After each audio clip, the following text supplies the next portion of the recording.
Hello, hello, hello, hello. Welcome in, everyone. I apologize for the late start. They were okay, Victor. They were fun. I had a nice time. You doing well today? I am. I'm very tired, so it might be a bit of a short stream today, and I didn't have the energy to write a recap. But basically, we've just stayed back in time, and yes, it was more about the story about how Frankenstein was with Julian Carpenter. And then Julian Carpenter killed Alexandria's wife, Ilyana, but Frankenstein doesn't believe that, he really killed her. So yeah, thank you for the gift, Victor. Yes, that is where we are at the moment. Let me turn on my Spotify a little. Let's start our reading now, shall we?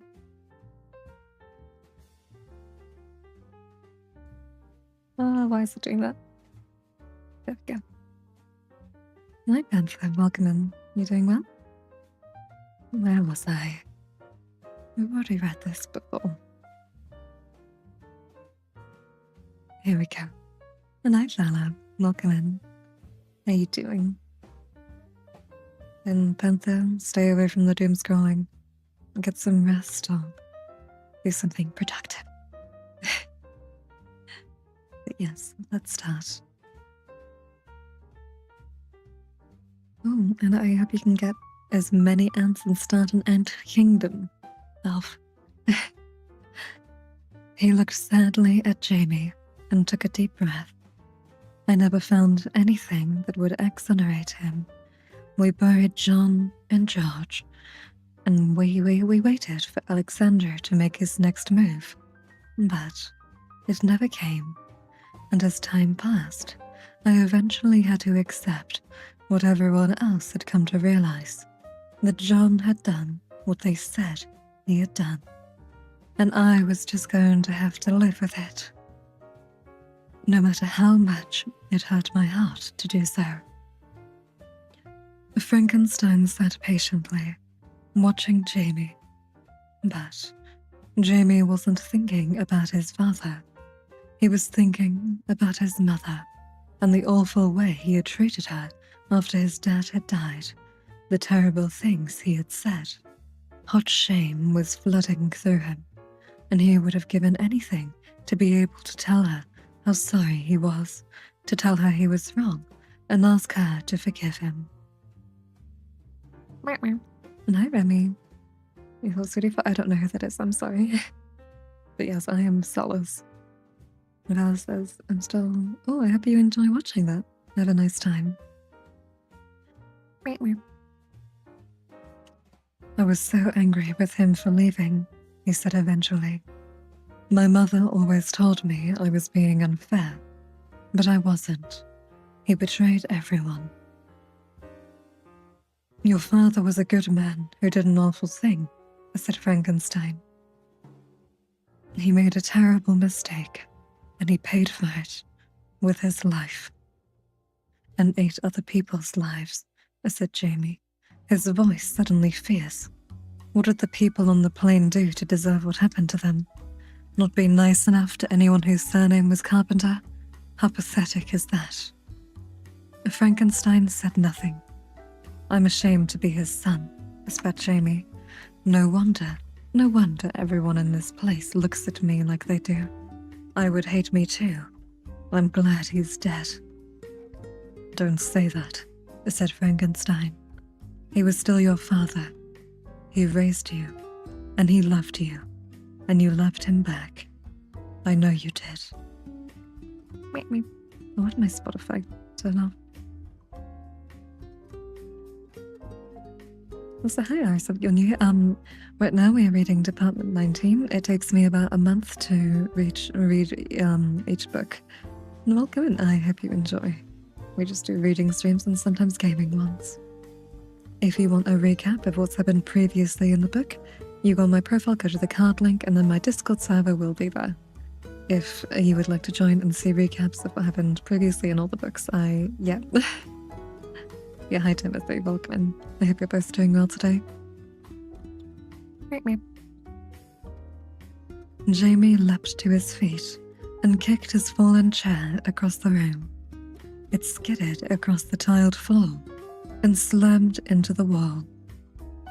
"I won't waste another second thinking about him," he said, his pale blue eyes fixating on Frankenstein's. "He's dead. My mother is still alive, for now at least, and we need to find her. I'm going to talk to Larissa again." The monster stiffened in his seat. "What good do you think will come of that?" he said. "I don't know, but I think she wants to help me. I can't explain why." And hi, Violetta. Welcome in, lovely. How are you doing today? Frankenstein stared at the teenager. He was about to reply when the radio on Jamie's bed crackled into life. Jamie pulled it from its loop and looked at the screen. "Channel 7, he said. "That's the live operation channel," said Frankenstein. "No one should be using it." Jamie keyed the connect button on the headset and then almost dropped it as a terrible scream of agony burst from the plastic speaker. Frankenstein stood, bolt upright, staring at the radio in the teenager's hand. A low voice whispered something inaudible, and then a man's voice, trembling, shaking, spoke through the radio. Hello? Who is this?" This is Jamie Carpenter." There was a tearing noise, horribly wet, and the scream came again, a high-pitched wail of pain and terror. "Please don't hurt me," shrieked the man. Jamie looked helplessly at Frankenstein. The monster's face had turned slate grey, and his misshapen eyes were wide. He was staring at the radio, as though it were a direct line to hell. Something whispered again, and then the voice was back, hitching and rolling as the man who was speaking fought back tears. "You have to come," the voice said, between enormous sobs of pain. "He says you have to come to him. He says if you don't, then you'll never see your mother again." Rage exploded through Jamie. "Xandru," he growled, his voice unrecognizable. "Where are you?" The man screamed again, so long and loud that the scream descended to a high-pitched croak. Something laughed quietly in the background as the man spoke two final gasping words. "Help me." Then the line went dead. Let's welcome in, Gandalf. And hi, Elle. How are you lovelies doing today?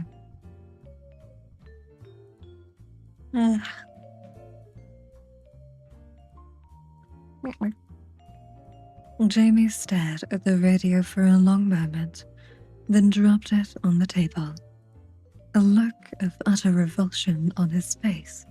Frankenstein slowly lowered himself back into his chair and looked at the teenager with wide, horrified eyes. Welcome in, Arch. Welcome in, Daly. Welcome in, Elle. How are you guys doing today? We are reading Department 19, and I hope you enjoy. Where was I? How would he have that frequency? Jamie asked, his voice trembling. I don't know, replied Frankenstein. It's changed every 48 hours. So, someone must have given him it in the last 2 days?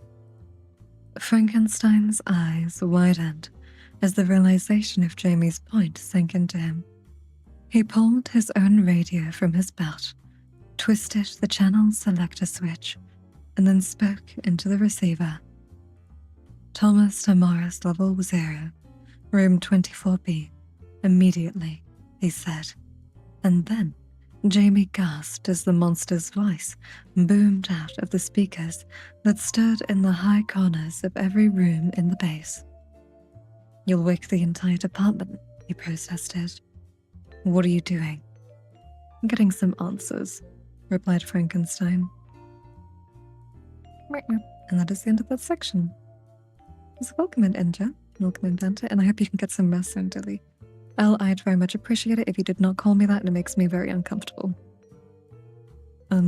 Yes, but we are reading Department 19, and we're around 55% through the way, 56% through the book. I'm guessing we'll get to maybe 57% today. We'll see. But yes, if you would like a recap of what's happened previously on stream, you can go to the link in my profile, and then there you should find a Discord icon and you can join there for recaps. Welcome in, Peppernice. Welcome in, Red. You two doing well? I'm probably going to do a short stream today. Get well soon, Valley. You take care. Barely a minute later, Thomas Morris pushed open the door to the office and staggered inside. His face was puffy, and his eyes were narrow slits, and he was yawning, even as he asked them what the emergency was. Also, welcome in, Tarnished. How are you doing today, lovely? You doing well?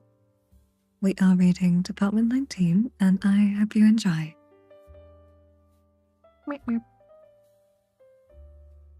You're security officer, Tom, so you can search the network access logs, correct? Asked Frankenstein. Morris rubbed his eyes with the heels of his hand. I can do that, he replied. Good. I need you to search for anyone who has accessed the frequency database in the last 48 hours. Morris groaned. This couldn't have waited until... I need you to do it now. Please, interrupted Frankenstein. Morris shot the monster a look of mild annoyance, and then pulled his portable console from the pouch on his belt. He placed it on the desk, coded in, and ran the search as Jamie and Frankenstein watched over his shoulder. Beep. The three men looked at the words that had appeared on the console screen. No results found.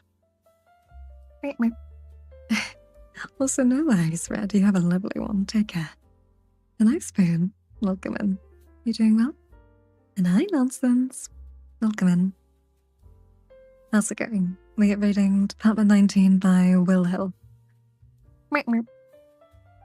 It's all right, said Morris, a wary smile on his face. Good night, gentlemen. Good night, Tom, said Jamie. Morris closed the office door behind him, leaving Jamie and Frankenstein alone today. Alone again. So, said Jamie, in a tired voice, I think you're going to struggle to blame my dad for this, don't you? Jamie, Frankenstein began, and the teenager cut him off. Not now, I can't even think about who gave Alexandru the frequency. We have to find them, and we have to do it before they hurt anyone else. I'm going to get some sleep, and then we're going to go down to the cell block, and we're going to do whatever she says we should do. Oh, what are you reading, Vala? Let me know. And I hope things get better for you, Spoon. You take care, alright? What is happening here? Welcome in, Mellow. I am Solace. I am a reading streamer. I stream reading books out loud, and right now we're reading Department 19 by Will Hill. Do you really think you can trust her? He turned and looked at Frankenstein with sadness in his eyes. As much as I can anyone else around here, he replied. Jamie had lied to the monster. He was tired. That was certainly true. But he wasn't going straight to the dormitory. Instead, he pushed open the door to the infirmary, walked quickly across the white floor and into the room marked theater. I don't know what to do, he said, flopping gracelessly into the chair beside Matt's bed. The teenage boy was still pale as a ghost, and the rhythmic beeping of the machines still filled the room. I don't know what to believe or who to believe or anything. I feel like I'm completely lost. Jamie looked at the peaceful expression on Matt's face and found himself envying it. He didn't know what he was doing in the infirmary, but he had been filled with a powerful compulsion to see the injured teenager. So hi, welcome in, Jaden. Welcome in, Rock. Welcome in, Joho. How you like these two today? Do you have no better hobby? This is a good hobby. I think reading is always a good hobby. Thank you for that gift, Victor. I appreciate it.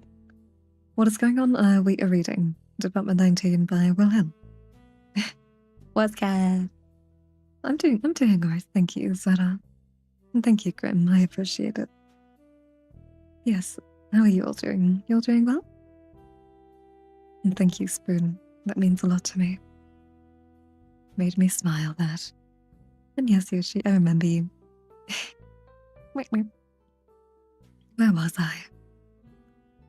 He wondered if it was because this boy was the one person in the loop who would not tell him something new, who didn't know who he was or what his father had done, and who he could talk to without worrying how he sounded.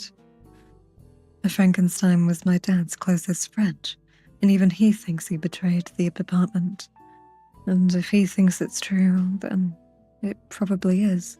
But then who gave Alexandra the operational frequencies he could call me on it? It's been changed 1,000 times since Dad died. Larissa knows more than she's telling me, and the chemist definitely did. And I'm pretty sure Frankenstein does as well. Why doesn't anyone want me to know the truth about anything? It's like no one cares if I find Mum or not. His hand went involuntarily to his neck, and he felt the wad of bandages that had been stuck to his skin. Okay, let me just ban that person since I don't want any of that content in my stream. It is disgusting. Especially when my stream is for all ages. There we go. They should be blocked now. Anyways, well, so.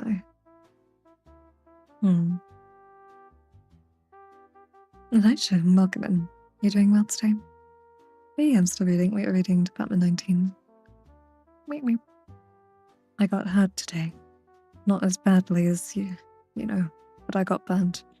And it made me realize something, It made me realize that this isn't a game or a film where the good guys win in the end and the bad guys get what's coming to them. It's real life, and it's messy and complicated, and I'm scared, and I just don't know what to... Jamie lowered his head into his hands and wept. The machines beeped steadily, and Matt's eyes remained closed. And hi, Bagel. Welcome in. How are you doing today? Jamie didn't think he would be able to sleep when he lay down on his dormitory bed 15 minutes later, but he was out as soon as his head touched the pillow. His sleep was long and dreamless, and when he awoke, his body feeling rested, but his mind racing with the enormity of the task before him, he saw that it was past 3 in the afternoon. I read fantasy books and science fiction sometimes, Sarah.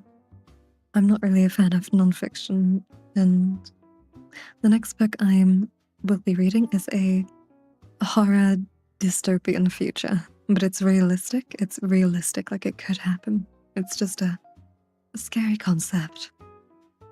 Where was I?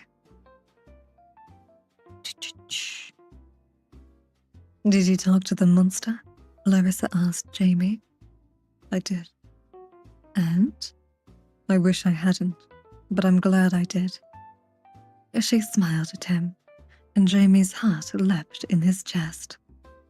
I know exactly what you mean, she said. Jamie composed himself.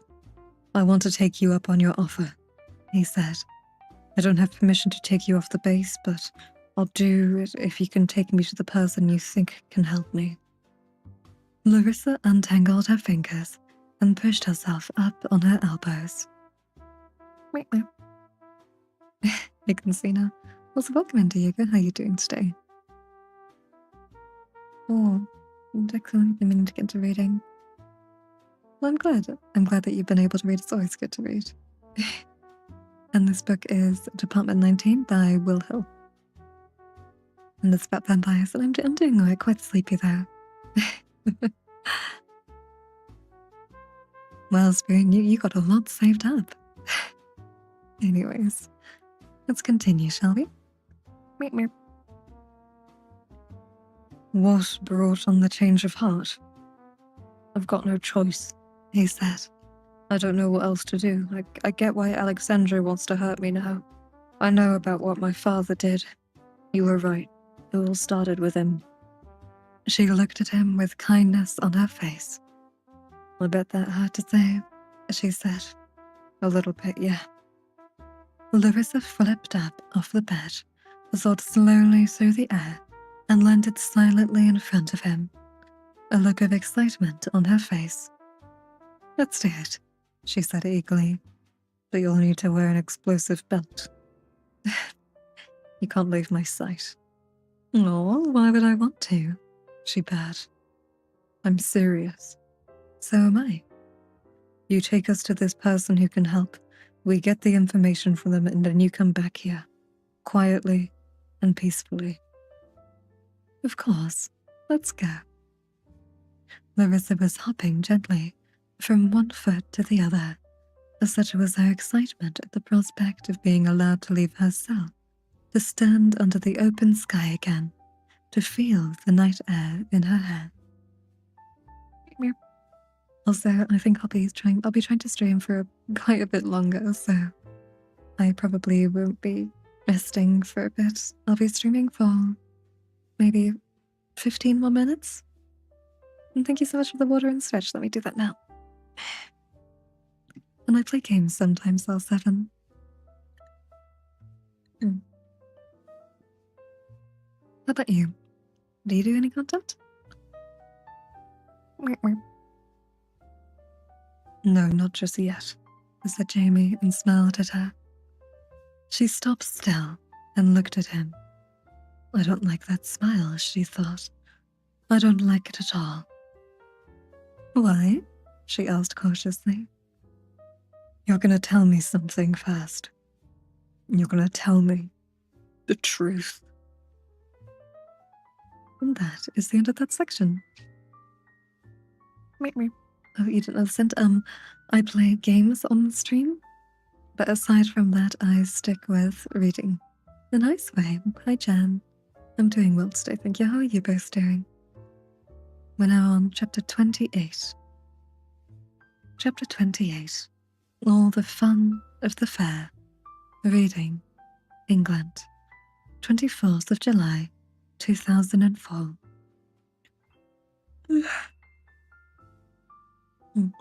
Also, welcome in, Lan. How are you doing today? Hi, Silver. Hi, Nev. You all doing well? We are reading Department 19 by Will Hill, and I hope you enjoy. Larissa Kinley knew it was early before she opened her eyes. It was too dark in her bedroom, too quiet. She forced her gumming eyelids open and saw that she was right. The digital alarm clock on her bedside table read 5:06 a.m. in glowing green letters. She sat up in bed and stretched her arms above her head, yawning wildly. It was the 8th night in a row that she had found herself awake when she should be asleep, watching the numbers tick, tick, tick over until she could legitimately get up and go in the shower. She hadn't told her parents about what she was beginning to think qualified as insomnia.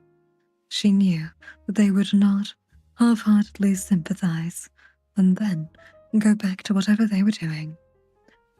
Larissa rolled out of bed and walked over to her bedroom window. She was about to open it to let some fresh air into the room, in the hope that it would tire her out, when she looked down into the small garden at the back of the little semi-detached house. and clamped her hand over her mouth so she didn't scream. There was an old man standing in her garden, looking up at her with a gentle smile on his face, his grey overcoat wrapped around him, his hands casually in his pockets. His eyes were bright in the soft orange light of the streetlight that stood beyond the garden fence, and horribly, revoltingly friendly. She took a step backwards and tripped over one of the leather boots she had dropped at the end of her bed the night before. Her arms wheeled as she tried to keep her balance, but it was futile. She fell to the floor, hard, her teeth clicking shut on her tongue and sending a dagger of agony through her head. Tasting blood in her mouth, she scrambled to her knees and crawled back to the window. She inched her head above the windowsill and looked down into the garden. The man was gone. There was no more sleep for Larissa tonight. She lay on her bed, playing the events of the previous days over and over and over again.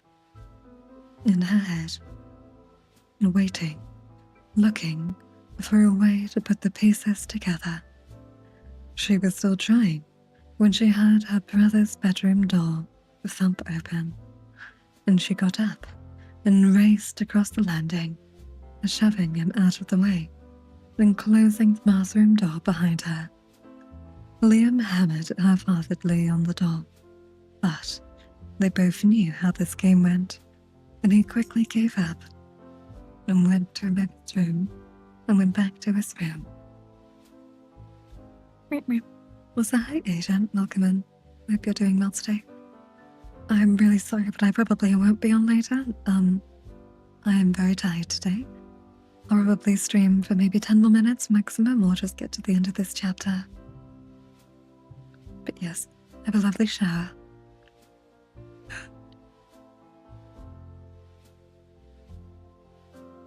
Where was I? Standing in front of the mirror, Larissa poked her tongue out and looked at the tiny cut her teeth had made. She sucked the blood away, watched it instantaneously well up again, then brushed her teeth carefully and stepped into the shower. She emerged 20 minutes later, with her mind no clearer. Every time she managed to push the old man out of her head and think about something else, her coursework, the fun fair she and her friends were going to that evening, he would suddenly appear, smiling his soft smile, staring at her with those wide, friendly eyes. Her parents were already sat at the table when she made her way downstairs to breakfast, her wet hair wrapped in a towel and piled on her head.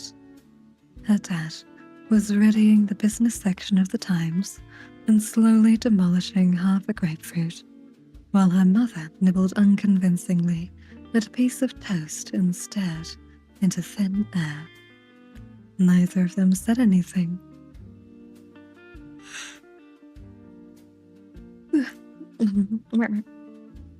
Also, thank you, Agent. You take care of yourself as well. Where was I? She sat down and poured herself a bowl of cornflakes and a glass of orange juice. She considered telling them about the old man, but decided against it. She knew Liam felt it too, although he refused to talk about it. Their father had stopped going to Liam's football matches at the start of summer, without even offering an explanation or an apology, as if he had simply forgotten that it was something he used to do. Also, thank you, Ruby. I appreciate it. It's very sweet of you. Larissa knew it had hurt her brother more deeply than he would ever admit, particularly to his big sister. But sorry, I'm really gonna have to cut stream short because I'm just so exhausted. Night Cherry, you doing well today? It was obvious that something bigger than football was going on. A dark cloud of depression had descended on him at the start of the year and showed no signs of lifting. She was sure that telling them about the old man would bring nothing more than tired suggestions that she had had a nightmare, and that there was nothing to worry about. Even if she told them it was the third day in a row she had seen him. And that is where we'll be ending for today. I hope you all enjoyed the reading. I'm really sorry, but I'm gonna have to zoom off now and just go to bed since I am really, really tired. But I'll hopefully be back tomorrow. I'll keep my, if I'm feeling well enough, I'll put a recap on the Discord server, and yeah. The Discord server link is on my profile if you go to the card link, and you can find it there. And yes, you all have a lovely one and take care. Have a nice one. Bye bye.